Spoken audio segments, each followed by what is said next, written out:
یہ سورج کی روشنی ہے، یہ ہماری ضرورتوں کی تکمیل کرتی ہے، اللہ اس پہ بل تو نہیں لیتا۔ سنا حکومت نے کوئی منصوبہ تراشا ہے کہ یہ جو سورج کی روشنی بھی ملتی ہے اور لوگوں نے جو سولر لگائے ہیں تو اس کے اوپر بھی وہ ٹیکس لگانے کا سوچ رہے ہیں؟ کتنے بدتمیز لوگ ہیں۔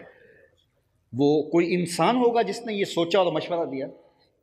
کیا تمہیں یہ حق پہنچتا ہے کہ اللہ کی مخلوق کے ساتھ یہ جبر اور یہ ظلم کرو؟ یہ ہماری بدعمالیوں کی سزا ہے کہ ایسے بدترین اور منحوس لوگ ہمارے اوپر بیٹھ گئے۔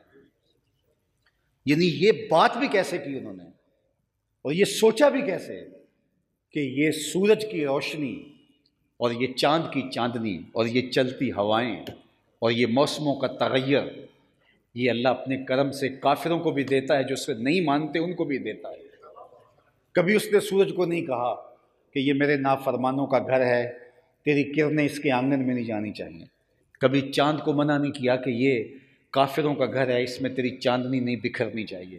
جس طرح بایزید کے گھر میں سورج کی تپش آتی ہے، ایک بدکار کے گھر میں بھی ایسے ہی روشنی پہنچتی ہے۔ وہ فراواں کیے ہوئے، اور یہ اللہ کی نعمتیں، ان پہ ٹیکس کون لگا سکتا ہے؟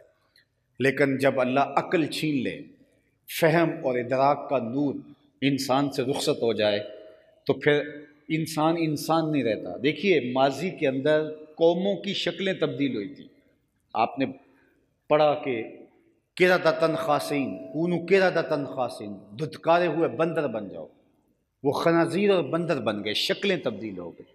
حضور کے صدقے سے اس امت کی شکلیں تبدیل نہیں ہوں گی، لیکن علماء نے کہا مسخ معنوی ہوگا، یعنی مسخ حقیقی نہیں ہوگا، صوری مسخ نہیں ہوگا کہ باقاعدہ شکل تبدیل ہو جائے اور کوئی بندر اور خنزیر بن جائے، ریچھ بن جائے، یہ تو نہیں ہوگا حضور کے صدقے سے، لیکن مسخ معنوی ہوگا۔ مسخ معنوی کیا ہے؟ کہ انسان بندر تو نہیں بنے گا، لیکن اس کی عادتیں بندر والی ہو جائیں گی۔ وہ ریچھ تو نہیں بنے گا، لیکن شہوات میں ایسا اتر جائے گا کہ وہ شہوانی ریچھ کی معنوی صورت بن جائے گا، حقیقی اور ظاہری صورت نہیں ہے۔ اللہ اکبر۔ وہ کتے کی شکل میں متبدل تو نہیں ہوگا، لیکن لالچ سے بھرا ہوا کتے سے بھی بدتر ہو جائے گا۔ وہ خنزیر تو نہیں بنے گا شکل سے، لیکن غیرت اڑ جائے گی، خنزیر سے بھی بدتر ہو جائے گا۔ تو مسخ معنوی ہوگا، مسخ حقیقی نہیں ہوگا۔ اور آج اگر ہم دیکھیں تو انسانوں کی شکل کے اندر بندر، خنازیر اور جو ہے وہ کیسے کیسے بھیانک اور کیسے معنوی مسخ کی مثالیں ہمارے سامنے موجود ہیں۔ اللہ اکبر۔ تو اللہ تعالیٰ نے یہ نعمتیں ہمیں عطا فرمائی ہیں، وہ ان کا بل نہیں لیتا ہے۔ اور اگر میں کہتا ہوں آپ سر سے لے کر پاؤں تک اللہ تعالیٰ کی جو عنایتیں ہمارے ساتھ جڑی ہیں، اگر ان پہ غور کریں، تنفس کا نظام اللہ نے جو ہمارے اندر رکھا ہے، انہضام کا نظام ہے، اللہ تعالیٰ نے ہمارے اندر جو یہ عضلاتی نظام رکھا ہوا ہے، یہ قلب انسانی جس طرح پورے جسم کو سپورٹ دیتا ہے اور خون پہنچاتا ہے، یہ پورے نظام جسم کو دیکھیے گا۔ ایک شخص تھا، اس کی آنکھوں کے پپوٹے کام کرنا چھوڑ جاتے ہیں، تو یہ قدرتی خود کار سسٹم ہے، ادھر سے تنکا اڑا، ادھر سے آنکھ بند ہو گئی، لیکن اس کے پپوٹے کام کرنا چھوڑ گئے۔ یہ دنیا کے 10 بڑے امیر لوگوں میں سے ایک امیر شخص تھا، اوناسس، یونان کا۔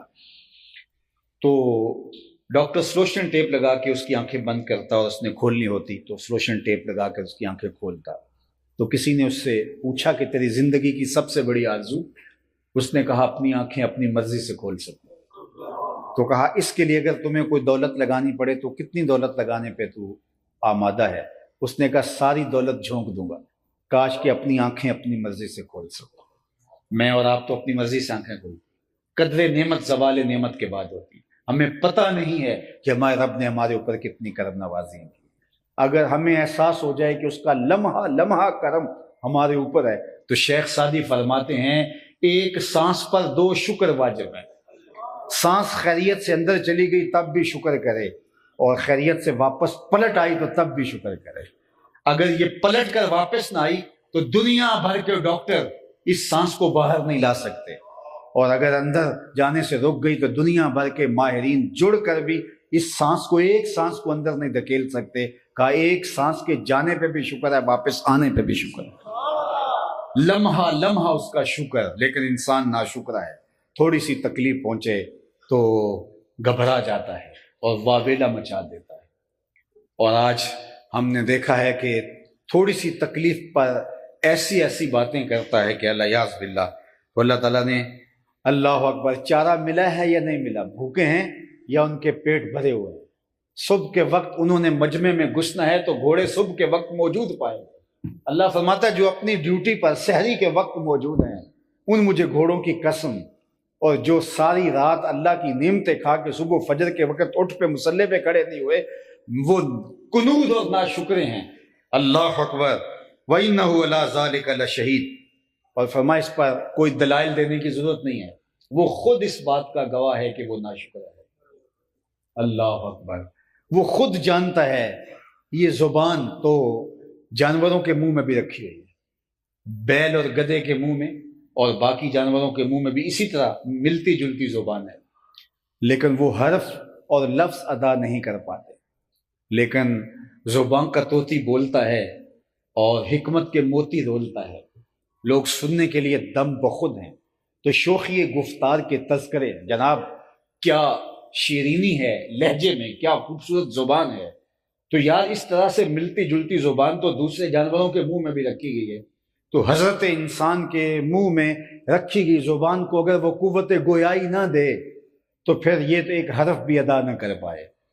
اور انسانوں کے منہ میں بھی زبان ہے اور اللہ نے قوت گویائی نہیں دی، آنکھیں دی گئی لیکن اس میں اللہ نے قوت نہیں رکھی دیکھنے کی، تو نابینا تو جہاں بھر کے نظارے نہیں دیکھ پاتا، تو ہم تو ایک آنکھ کا مول نہیں دے سکتے، ایک کان کا مول نہیں دے سکتے، ایک زبان کا مول نہیں دے سکتے۔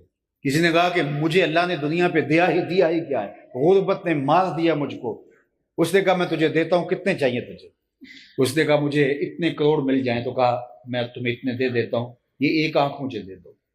اس نے کہا یہ تو میں نہیں دے سکتا، کہا کہ کروڑوں سے قیمتی ایک آنکھ ہے تیری، استبا کی تیرے اعضائے بدنی، ذرا اپنے ان جو ہے وہ اعضاء کی قیمت ہی معلوم کر، تو دنیا کے امیر ترین لوگوں کی دولتیں ہیچ رہ جائیں گی اور تیرے اعضاء رب نے جو لگائے اس کی قیمتیں زیادہ ہو جائیں گی۔ لیکن انسان ناشکرا ہے۔ وَإِنَّهُ عَلَىٰ ذَلِكَ لَشَهِيدٌ، فرمایا اس پر وہ خود گواہ ہے، خود جانتا ہے کہ میں ناشکری کر رہا ہوں۔ اگر وہ تھوڑا سا تفکر کرے، تدبر سے وہ تھوڑا سا مراقبہ کرے اور اپنے من میں اتر کے دیکھے تو رب کا ناشکرا نہیں ہو سکتا۔ اور اللہ کے محبوب علیہ السلام نے اس کا علاج بڑا خوبصورت بتایا، انظروا الی من هو اسفل منکم، فرمایا اپنے نیچے دیکھنے کا مزاج پیدا کرو، تمہارے اندر شکر پیدا ہو جائے گا۔ اوپر دیکھو گے تو تم جس حالت میں بھی ہو تمہیں احساس ہوگا کہ میرے پاس تو یہ بھی نہیں، میرے پاس تو یہ بھی نہیں۔ ایک کنال کے بنگلے میں رہنے والا آسودہ حال شخص 6 کنال کے بنگلے میں رہنے والے شخص کی زندگی، اس کا لائف سٹائل دیکھے گا تو اس کو وہ 1 کنال کا گھر جو اس کا ذاتی ہے اور ہر سہولت میسر ہے، اس کو جو ہے وہ تنگ دکھائی دینے لگے گا۔ لیکن اس کو میرے حضور نے فرمایا تو 5 مرلے والے گھر کو دیکھ، تو ان لوگوں کو دیکھ جو کرائے کی جھونپڑی میں رہتے ہیں، تو تجھے اللہ کا شکر کرنے کا جذبہ پیدا ہوگا کہ میرے مالک تو نے تیرا شکر کہ تو نے مجھے یہ دیا۔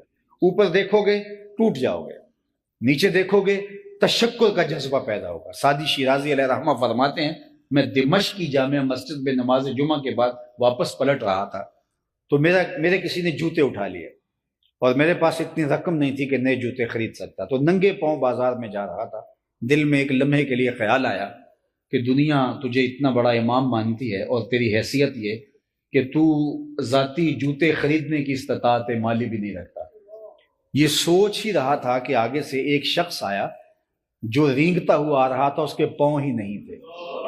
سعدی کہتے ہیں میں سجدے میں گر گیا، مالک جوتے آج نہیں تو کل نصیب ہوں گے، میرے پاؤں تو سلامت ہیں۔ نیچے دیکھو گے تو شکریہ ادا کرو گے اللہ کا، اوپر دیکھو گے تو ناشکری پیدا ہوگی۔ اپنی مٹی پہ ہی چلنے کا سلیقہ سیکھو، سنگ مرمر پہ چلو گے تو پھسل جاؤ گے۔ انظروا الی من هو اسفل منکم، اپنے نیچے دیکھو کتنے لوگ ہیں کہ جو نان شبینہ کو ترستے ہیں۔ آج ہم 3 وقت اپنی مرضی کا کھانا لے رہے ہوتے ہیں۔ ان حالات کے اندر بھی میں نے افریقہ کے ایسے ممالک کے اندر سفر کیے ہیں جہاں ایک لقمے کے لیے لوگ 20-20 کلومیٹر کا پیدل سفر کر کے آتے ہیں، اور درختوں کے اوپر پتے ڈال کر کے وہ جھونپڑے ہیں جن کی دیواریں بھی کوئی نہیں، اور وہاں وہ زندگی گزارنے پہ مجبور ہیں۔ آپ یہاں تھر میں چلے جائیں، آپ بلوچستان میں ہمیں کام کرنے کا موقع ملا تو آپ میں سے بھی بہت سارے لوگ سیلاب کے دنوں میں گئے، اور اللہ تعالیٰ نے ہمیں دکھایا کہ وہاں لوگوں کا لائف سٹائل کیا ہے، زندگی کتنی کٹن ہے۔ جس تیلاب سے جانور اور کتے اور موذی جانور پانی پی رہے ہیں، اسی سے انسان پانی پینے پر مجبور ہے۔ وہ اتنا گندا پانی کہ جب آپ اس کو لیں تو اس کے اندر ذرات دکھائی دیں اور اس سے تعفن اور بدبو بھی آپ کو محسوس ہو، لیکن وہ کہتے ہیں ہم مجبور ہیں اس پانی کو پینے کے لیے۔ اور آپ کے لیے، میرے لیے ٹھنڈا میٹھا مشروب دستیاب ہے، منرل واٹر اپنی حیثیت کے مطابق ہمیں دستیاب ہے، ہمیں 3 وقت کا کھانا دستیاب ہے، لیکن اتنی لمبی زبان ہے ہماری، اس رب کے شکوے کرتے ہیں جس نے اتنی نعمتیں دی۔ تو میرے حضور نے کیا ارشاد فرمایا، انظروا الی من هو اسفل منکم، نیچے دیکھو تمہیں شکر کے جذبے پیدا ہو۔ ہاں اگر آگے دیکھنے کا شوق ہے، اوپر دیکھنے کا شوق ہے، تو فرمایا گیا اوپر دیکھنا ہے تو نیکی والوں کو اوپر دیکھو، کہ مجھے تو صرف 5 نمازیں نصیب ہیں یار، یہ تو تہجد بھی پڑھتا ہے، مجھے تو یہ چیز نصیب ہے اور اس کی نیکیوں میں تو یہ شے بھی شامل ہے۔ وہاں ہم کیا کہتے ہیں، اگر فلاں بخشا گیا تو ہم بھی بخشے جائیں گے۔ وہاں ہم جو ہے وہ نیچے دیکھتے ہیں، اور جہاں نیچے دیکھنے کا ہمیں کہا گیا وہاں ہم اوپر دیکھتے ہیں، اور زندگی ہماری تلخ ہے۔